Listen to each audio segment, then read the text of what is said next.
Something pretty crazy that we call the Faderpunk. So basically the idea is that it is a bank of 16 faders. So each channels have a jack, a fader, and a button, and you can run little apps on each of the channels. So an app can be a simple volume control, or it can be here a whole sequencer, so it's actually 16, 4 times 16 sub-sequences. The tracks can be inputs or outputs, so here I have the gate outputs of the sequences triggering some envelopes. You can do MIDI to CV, CV to MIDI, and basically anything you can really think of. And so yeah, it's basically an ever expandable device. So the way you work with it, the reason why, I've been asked many times, why doesn't it have display? And the reason is that you are actually using this to create your own instrument and your own device that then controls all of your system. So the workflow that you have with a device like this is that you take the device, connect it to your laptop, and then you have the list of 17 apps on release. There will be a lot more coming up. And then you decide, okay, so I want a volt motive and gate to MIDI converter, and then just gets loaded here. And it's all about personalization. So you go then in the app and you're like, I don't want it to be pink, I want it to be blue. So you make it blue, and now it's blue. And also it ships with a sheet of stickers, so you can label all of the buttons and know what the heck is going on, because when you have 16 apps running at the same time, it can get a little bit much. And yeah, actually, Robin Vincent had a very interesting point when he was talking about this in his work, in his podcast. Like, when I mean, we had a lot of comparison from this to the Unreal Prime and stuff like this thing and so on. But the idea of this is that instead of having depth, we have width.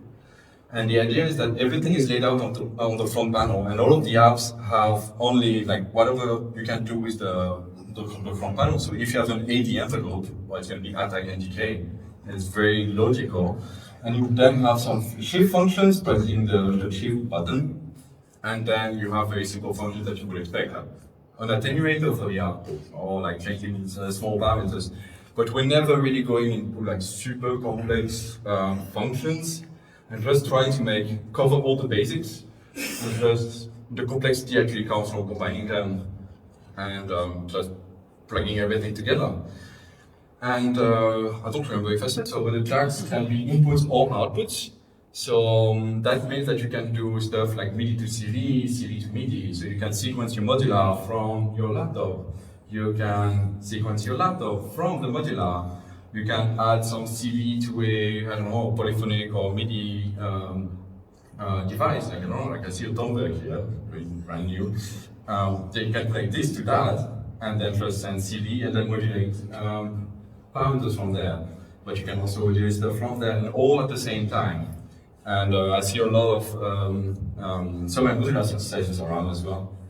And these tend to be quite limited. So you have one LFO, one envelope, and then these actually allows you to add a lot more to this. And just be like, okay, I want to have a Turing machine, so you use a Turing machine, and then you put it in there, or the next LFO, or some more random. And yeah, and one other very important thing that we've implemented, so I used to play live a lot before Corona. I kind of stopped when I started the company. But the thing is, when you play with a modular live, you want to be able to make transitions fast and things like this that are very, very difficult to do.